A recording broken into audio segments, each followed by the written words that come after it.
Assalamualaikum warahmatullahi wabarakatuh. Kembali bersama Pak Robi di pembelajaran ekonomi kelas 12. Sebelum Pak Robi memulai pembelajaran, izinkan Pak Robi untuk menyapa kalian terlebih dahulu. Bagaimana kabar kalian hari ini? Semoga kalian dalam kondisi sehat dan baik ya. Dan semoga Allah SWT selalu melimpahkan anugerah kepada kita sehingga kita punya kesempatan untuk belajar. Pada kesempatan kali ini, Pak Robi ingin menyampaikan terkait dengan materi akuntansi, maka untuk itu ikuti video pembelajaran berikut ini.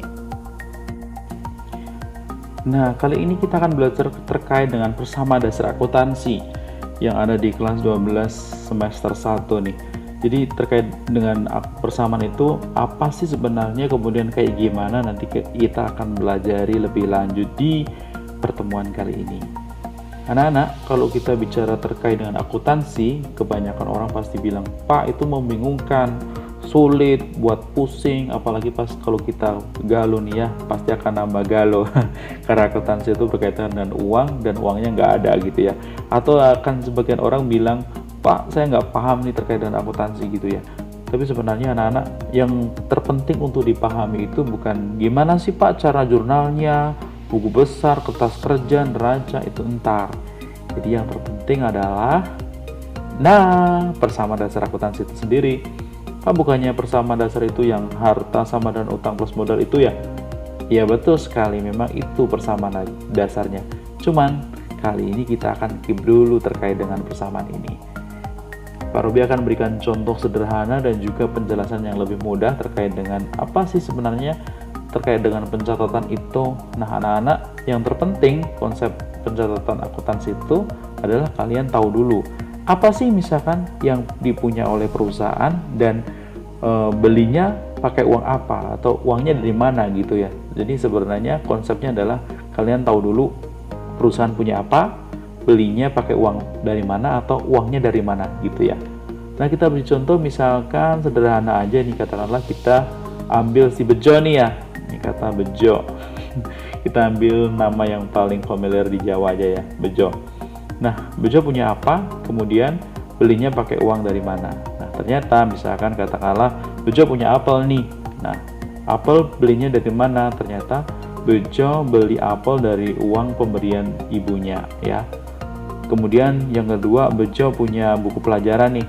Buku pelajaran Bejo dari mana belinya? Ternyata Bejo beli buku pelajarannya dari uang yang dia dapat dari beasiswa. Ini yang kedua. Terus yang terakhir ini misalkan katakanlah Bejo punya smartphone. Nah, smartphone dari mana Bejo dapat? Ternyata Bejo dapat smartphone masih ngutang atau beli kredit nih di toko Parto. Jadi intinya kalau kita bicara terkait dengan pencatatan itu adalah terpenting adalah pertanggungjawabannya. Dia punya apa dan dari mana itu jelas gitu ya. Kalau misalkan konsep perusahaan, misalkan kita lihat katakanlah misalkan Bejo punya PT atau disebut PT Bejo aja ya. Misalkan Bejo punya uang 500 juta misalkan. Jadi PT Bejo punya uang 500 juta, uangnya dari mana? Oh, ternyata uang 500 juta itu dari pemilik perusahaan karena dia mendirikan usaha pertama, jadi sebagai modal awal gitu katakanlah. Kemudian PT Bejo beli mobil nih. Nah, katakanlah mobilnya namanya mobil Tayo.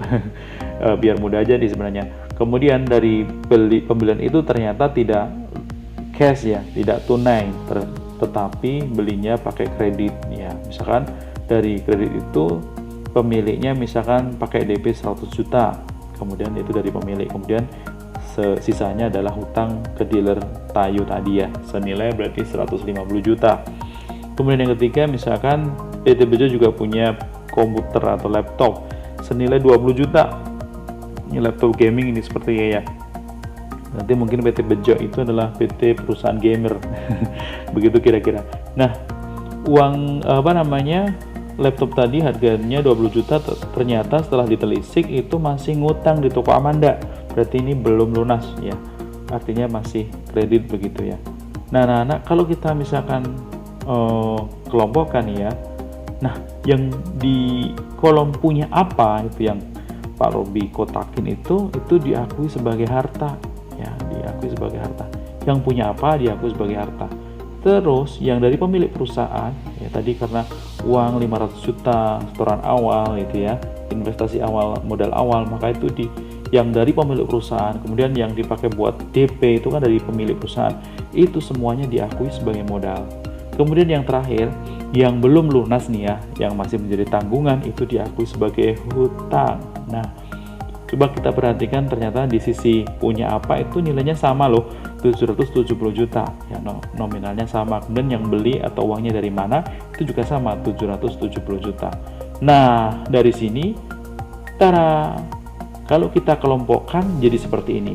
Harta itu yang dipunya perusahaan apa aja ya tadi, tinggal kita copy saja di sini. Oh, ternyata tadi ada uang 500 juta, kemudian ada mobil Tayo ya, mobilnya Tayo 250 juta, kemudian ada laptop harganya 20 juta, di total nilainya 770. Kemudian hutangnya tadi kalau kita pisahkan, maka hutangnya ada dua. Yang pertama itu udah hutang di dealer Tayo nih, karena beli mobil Tayo tadi ya, kurang 150. Kemudian hutang di toko Amanda untuk beli laptop 20 juta, jadi total hutangnya 170 juta.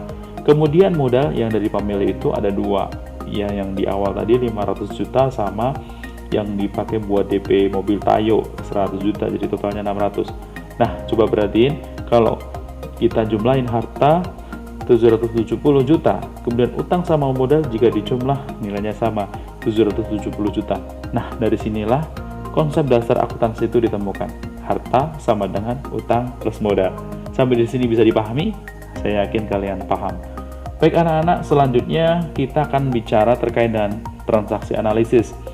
Katakanlah di sini Pak Robi beri contoh, misalkan Tuan Dede mendirikan usaha bengkel motor, ia beri nama Bengkel Dede Ganteng ya. Bengkelnya yang ganteng ini ya. Berikut ini adalah beberapa transaksi yang terjadi di Bengkel Dede Ganteng. Transaksi yang pertama, misalkan Tuan Dede investasi 10 juta sebagai modal awal usaha Dede Ganteng. Kalau dianalisis bagaimana analisisnya? Yang jelas ketika Dede itu menyetorkan uang sebagai modal awal, kasnya pasti nambah nih. Senilai berapa? Pastinya sama, 10 juta. Kemudian modalnya juga nambah 10 juta. Jadi kalau dicatat dalam bersama dasar akuntansinya, maka kas 10 juta, modalnya 10 juta. Di sisi ke harta itu nilai akhirnya yang di kotak kuning 10 juta, dan di sisi modal plus utang juga 10 juta. Jadi balance ya, jadi sama. Terus misalkan contoh yang kedua, transaksi yang B, dibeli perlengkapan toko 1.600.000, dibayar tunai. Kalau kayak gini gimana sih analisisnya terkait dengan transaksi di atas? Maka bisa kita ketahui kasnya pasti turun karena kita belinya tunai. Kasnya turun 1.600.000, kemudian perlengkapannya yang nambah 1.600.000. Jadi kalau dicatat dalam laporan keuangannya jadi seperti ini. Nah, harta kas berkurang 1.600.000, kemudian perlengkapannya 1.600.000 bertambah. Jadi kalau dijumlahkan kasnya jadi 8.400.000 karena dikurang. Kalau dikurang nanti dikurung ya. Jadi biar kelihatan. Nah, kalau perlengkapannya itu nambah nih. Akunnya di harta nambah perlengkapan 1.600.000. Terus kalau dijumlah 8.400.000 ditambah 1.600.000 totalnya adalah 10 juta. Nah, di kolom harta di sisi modal plus utang masih sama ya, 10 juta. Lanjut di transaksi C, itu dibeli peralatan senilai 7.800.000, dibayar tunai 5.800.000, sisanya di besok. Nah, kalau dianalisis maka kasnya turun nih senilai 5.800.000, kemudian utangnya naik karena masih ada yang belum dibayar dan peralatannya naik. Jadi kalau misalkan dicatat dalam laporan keuangan, jadi harta kasnya turun 5.800.000, kemudian perlengkapannya tidak ada perubahan, peralatannya nambah 7.800.000, kemudian nih di sisi modal dan utangnya nambah 2 juta. Jadi kalau dijumlah kasnya tadi 8.400.000 dikurangi 5.800.000 sama dengan 2.600.000. Perlengkapannya masih sama, dicatat 1.600.000, peralatannya nambah 7.800.000, modalnya masih 10 juta dan utangnya nambah 2 juta. Nah, tetapi nilai akhirnya masih sama, balance 12 juta gitu ya. Terus di transaksi D, dibeli perlengkapan toko 800.000, dibayar minggu depan. Nah, coba perhatikan Nah, ini kalau misalkan transaksi seperti ini kan berarti tidak mengeluarkan uang tunai, ya kan? Jadi pasti perlengkapannya naik, utangnya naik. Nah, seperti ini. Jadi langsung saja di poin D, perlengkapannya naik 800, utangnya juga naik 800. Jadi totalnya bisa dilihat samanya 12.800, 12.800. Lanjut di E, diterima hasil usaha hari ini sebesar 2 juta. Kalau diterima hasil usaha pasti kasnya naik nih, sama modalnya juga naik. Nah, coba perhatikan. Nah, ini kas pendapatan. Nah, di pencatatan dasar akuntansi itu tidak mengenal pendapatan sama modal. Pendapatan sama beban. Sekali lagi, pendapatan sama beban. Jadi kalau terjadi mendapatkan pendapatan pasti nanti akan dicatat di kolom beban. Di kolom modal, sorry. Nah, jadinya seperti ini. Diterima hasil usaha dari hari ini sebesar ini 2 juta, kemudian kasnya nambah 2 juta, modalnya nambah 2 juta ya, dari pendapatan. Dan yang terakhir dibayar gaji karyawan sebesar 900.000. Analisisnya kasnya turun ya karena dipakai untuk bayar, kasnya turun berkurang 900 dan modalnya juga berkurang 900. Jadi kalau dicatat seperti ini, kasnya kurang 900, modalnya kurang 900 dijumlah. Nah, ini keterangannya beban gaji nih. Jadi masih sama nilainya, sama juga ya. Nah, demikianlah penjelasan Pak Robi terkait dengan persamaan dasar akuntansi. Tapi sebelumnya silakan Anda masuk di Google Classroom kalian masing-masing. Ada satu tugas di sana yaitu soal latihan yang perlu kalian kerjakan, dan semoga soal itu bisa menambah pemahaman kalian terkait dengan persamaan dasar akuntansi. Demikian dari saya, bye-bye.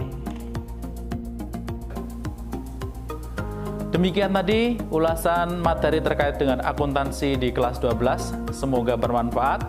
Untuk kalian, tetap semangat, tetap belajar. Sampai ketemu pada video pembelajaran selanjutnya. Demikian, wassalamualaikum warahmatullahi wabarakatuh.